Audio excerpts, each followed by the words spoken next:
I was reading a short story recently by Maeve Binchy, who some of you may know is a very interesting writer. And she was telling a little story about a young couple who, despite all the antagonism of their parents, both her parents, they decided they loved each other, they'd go ahead and get married.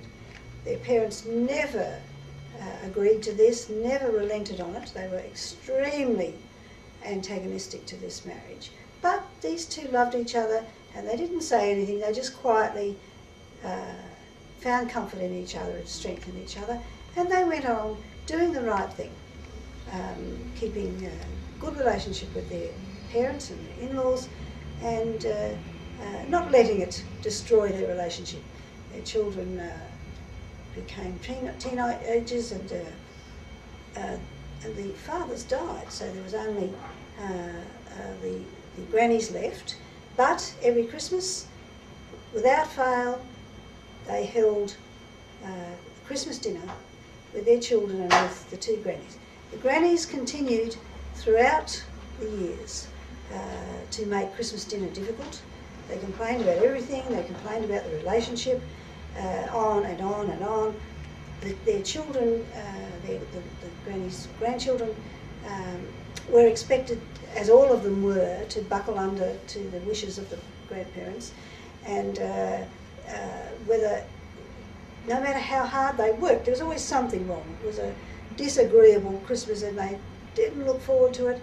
And over the years it became more and more of a trial.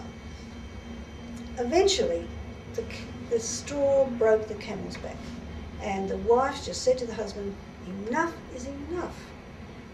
All these years we've accommodated the grannies. No one else in their family has bothered with them. We've always done it. And our children have never had a Christmas that they'd like. They've never been able to choose what they'd like to do for Christmas. It's all revolved around these two unhappy, complaining old ladies. This year it will be different, and we will have a Christmas for our children. The grannies can have Christmas dinner with other relatives. It'll be good for them to do that, and there's plenty of them, but this is our Christmas." So they approached the two children and they said to them, "This is the plan.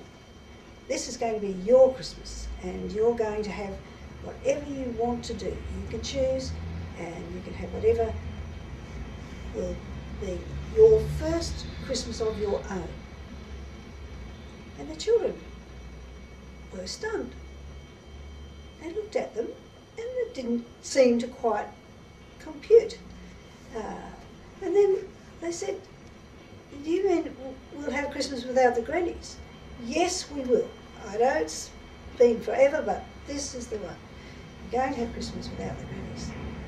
They said, "But it wouldn't be Christmas without the grannies." And I read that story and I thought, that's what it's like for the grandchildren.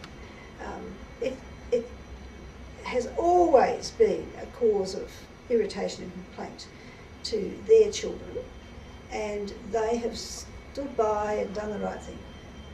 But when they thought it was time to move on and have their own celebration, the children couldn't understand a Christmas without their grannies. They didn't care what the grannies were like. They were their grannies.